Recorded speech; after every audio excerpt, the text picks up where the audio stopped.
Hello friends, welcome to Business Management, Accounting and Finance with Ferdin Samim, where we demystify some of the most important topics in the field of accounting, finance, business, risk management, and etc. Our today's topic is compliance management.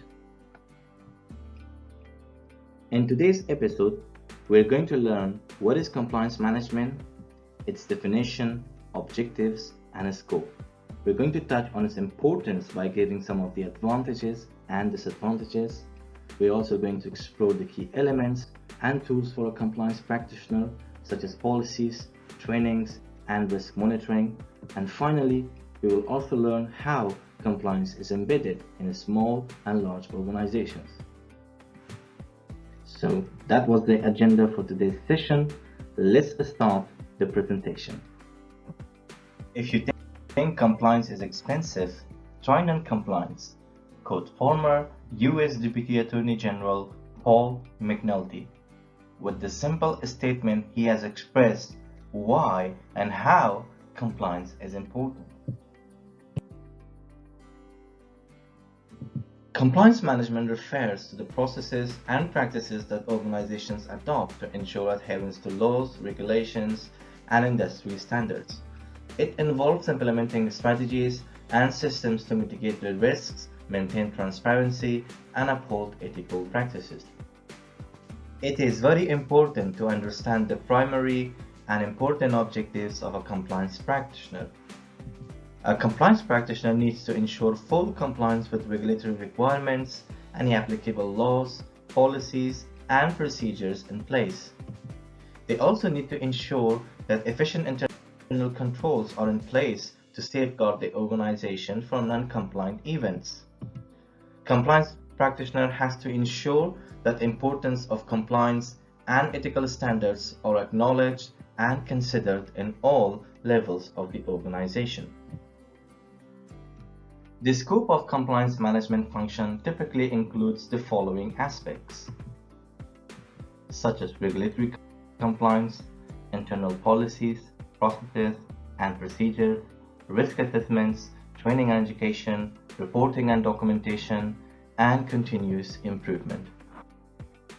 Why is compliance management important? We are going to answer this by explaining its advantages and disadvantages. Starting from the advantages, first up we have legal and regulatory compliance. Compliance management ensures that your organization meets all the necessary laws and regulations, helping you to avoid any legal troubles and penalties. Another advantage is risk mitigation. By implementing effective compliance measures, you can identify and address potential risks, protecting your business from financial and reputational harm. Compliance management also helps maintain ethical standards and reputation. By prioritizing ethical practices, you enhance your company's image and build trust with stakeholders. Compliance management also improves efficiency and data security that are benefits of compliance management. By streamlining processes and implementing robust security measures, you safeguard sensitive information and increase operational efficiency. Additionally, compliance management can also give you a competitive advantage. Demonstrating your commitment to compliance can attract customers and investors who value ethical business practices. And finally, compliance management enhances stakeholder trust. By adhering to regulations and industry standards, you show stakeholders that their interests are protected.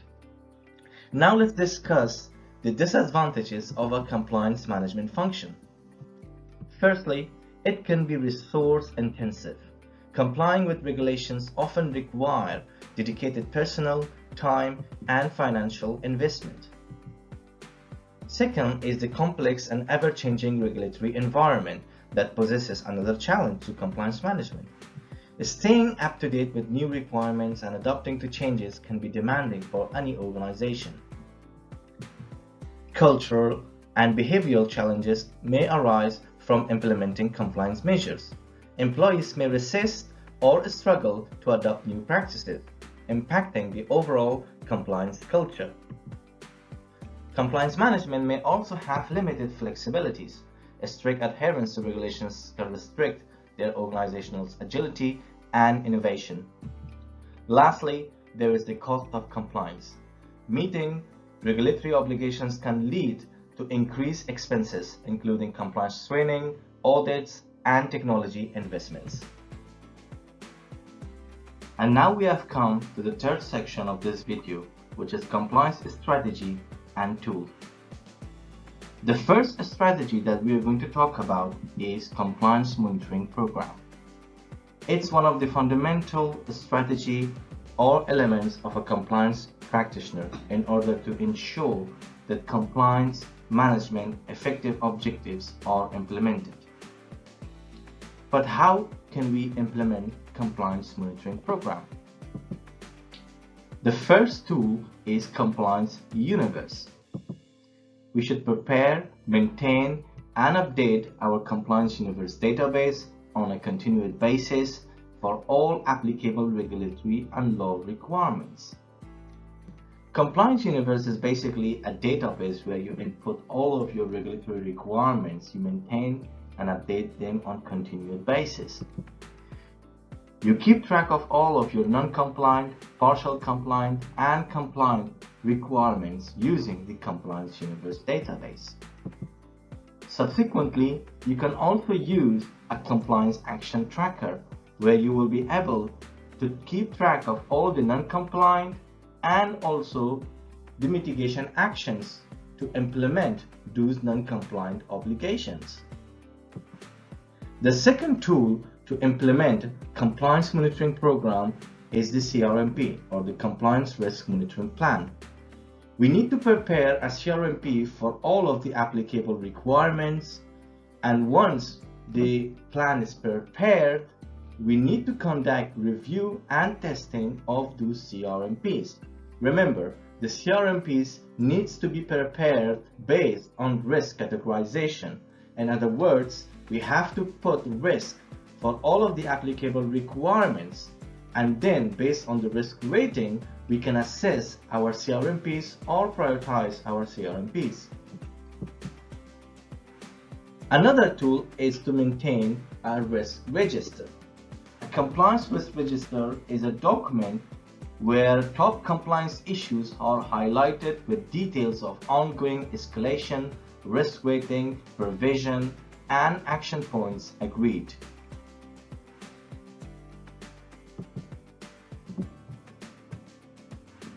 Another strategy for implementing effective compliance management function is to have a policy, processes, and procedures, or PPP.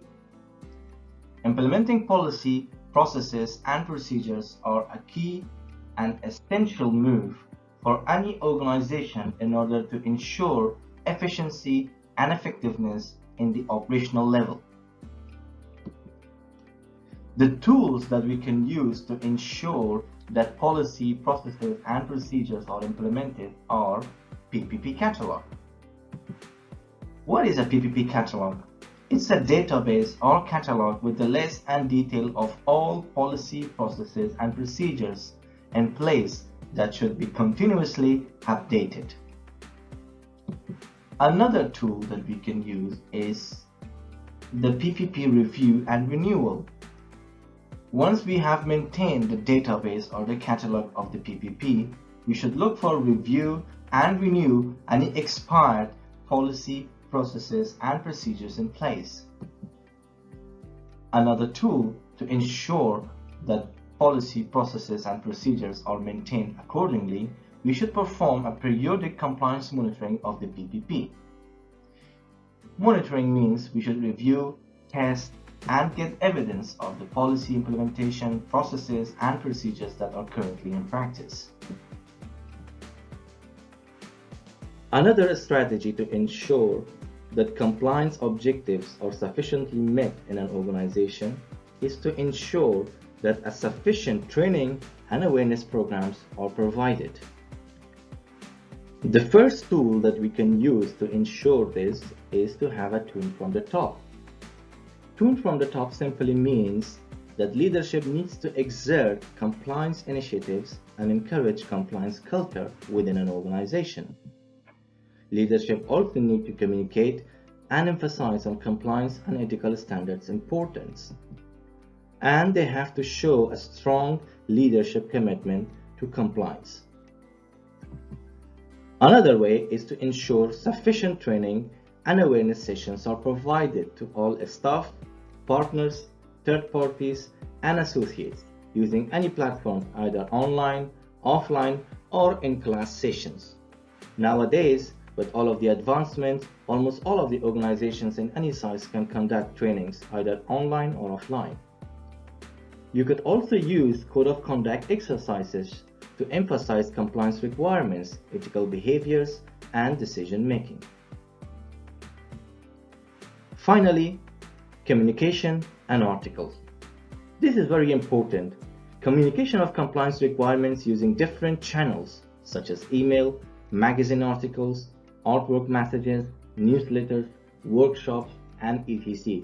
These are some of the platforms or channels that you can use to communicate important compliance requirements to all levels of the organization.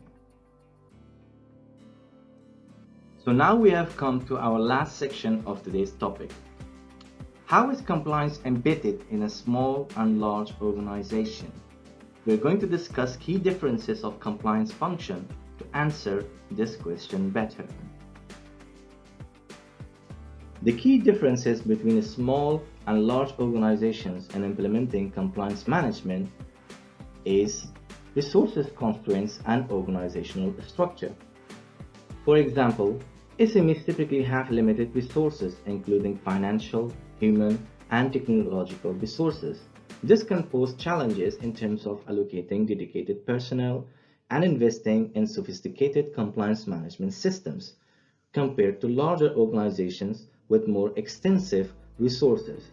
And in terms of structure, SMEs usually have a simpler organizational structure with fewer hierarchy levels, making it easier to communicate and implement compliance management practices. Whilst in larger organizations, the complex organizational structure may require more efforts to ensure consistent communication, coordination, and implementation of compliance initiatives. Another key difference is the regulatory environment and external relationships. In regulatory environments, both SMEs and large organizations must comply with applicable laws and regulations. But the environment can vary. Large organizations may be subject to more extensive and complex regulations due to their scale, global operations, and industry-specific requirements. While for SMEs, they may need to navigate a smaller set of regulations, but still need to ensure compliance within their specific industry.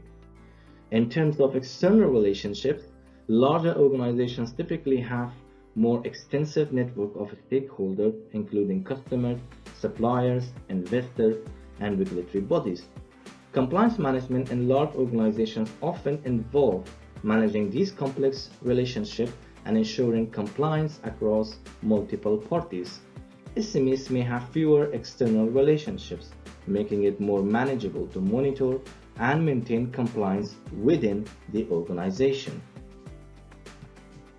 Another key difference is cultural factors. The size and culture of an organization can influence the embedding of compliance management. For example, in larger organizations, it may be more challenging to establish a cohesive culture of compliance throughout all levels of the organizations due to its diverse range of employees, departments, and geographical locations. On the other hand, the small organizations with their smaller teams may have a more unified culture that can be leveraged to foster compliance. And the final key difference is, and this is my favorite one, is the flexibility and adaptability. Smaller organizations often have the advantage of being more nimble and agile compared to larger organizations. This flexibility can facilitate the adoption and integration of compliance practices into existing processes and systems. Large organizations may face more significant challenges in implementing and adopting compliance management due to entrenched structures and established practices. Alright friends, that was the overall summarized video for compliance management. Let me know how your organization manages compliance function in the comment section. If you like this video, do not forget to subscribe to this channel to see more, and do not forget to send your likes, comments and sharing this video with your friends. Thank you so much. Danka, merci, tashakkur.